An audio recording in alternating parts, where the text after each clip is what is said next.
Polasara block रे मंत्री संसद बांटिले सामाजिक सुरक्षा भत्ता। गंजाम जिला पोलसरा निर्वाचन मंडली सदर ब्लॉक कार्यालय परिसर रे स्थानीय प्रशासन पक्षरु एक मेगा भत्ता बंटन शिविर आयोजित हो जाइछि। पोलसरा वीडियो शशिभूषण महापात्र संयोजन में आयोजित यह मेगा भत्ता बंटन कार्यक्रम में ब्लॉक अध्यक्षा सुश्री कल्पना प्रधान अध्यक्षता करथिबा बेले मुख्य अतिथि भाव आसिका सांसद सुश्री अनिता सुभदर्शिनी पट्टनायक सम्मानित अतिथि भाव स्थानीय विधायक तथा मंत्री गोकुलानंद मल्लिक जोग देथिले। पंचायत स्तर चयन होइतिबा 26 गोटी पंचायत 1010 जन हिताधिकारी को एही कार्यक्रम अवसर में मंत्री सांसद महोदय भत्ता प्रदान करथिले। उपस्थित अतिथि वृंद चयन होइतिबा नुआ हिताधिकारी उद्देश्य निज निजर वक्तव्य सरकार जनहितकर समाज मंगल योजनार सफल रूपायन में भूमिका नहीं अनुप्रेरणा प्रदान करथिले। चलित थरर हिताधिकारी चयन बेले पंचायत स्तर में करा योग्य मनोनयन प्रक्रिया को तारीफ होइथिला। कार्यक्रम में ब्लॉक उपाध्यक्षा कानूचरण परिडा, जिला परिषद सभ्य अशोक विषयी, झुनु दासंक समेत समस्त सरपंच समिति सभ्य और ब्लॉक कर्मचारी समूह उपस्थित रही।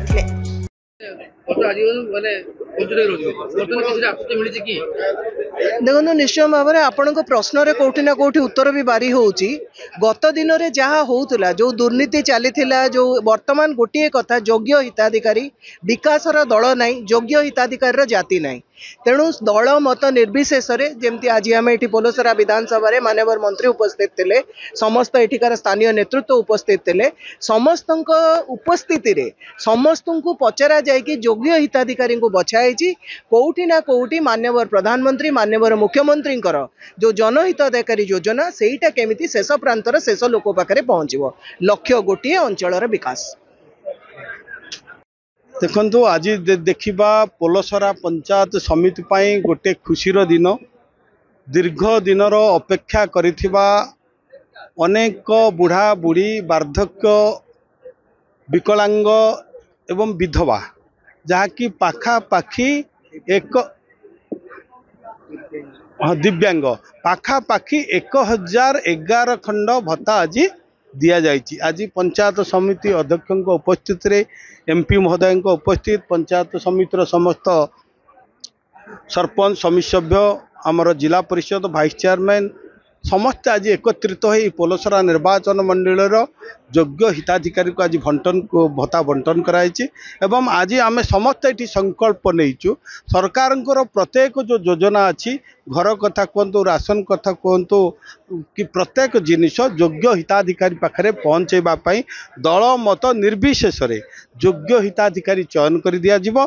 एवं पोलसरा जो पंचायत समिति को एक दुर्नीति मुक्त पंचायत समिति रूपे गठन करने आज समस्त ये संकल्प करिसेंती।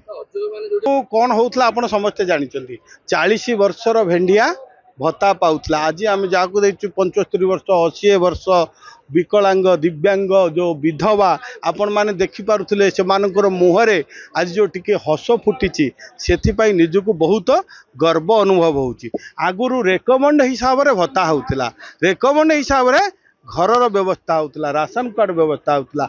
आज किंतु प्रशासन को निर्देश दिया जाइछि योग्य हिताधिकारी को दल मत निर्विशेष जो माने योग्य पाइबार योग्य तांको सरकारी समस्त योजना को तांको पाखरे पहुँचेबा पाई। आगुरु तो मु भी शुणिछि घर पाइबा पई मध्य पैसा निया जाउतला, भत्ता पई पैसा निया जाउतला, राशन कार्ड पई पैसा निया जाउतला।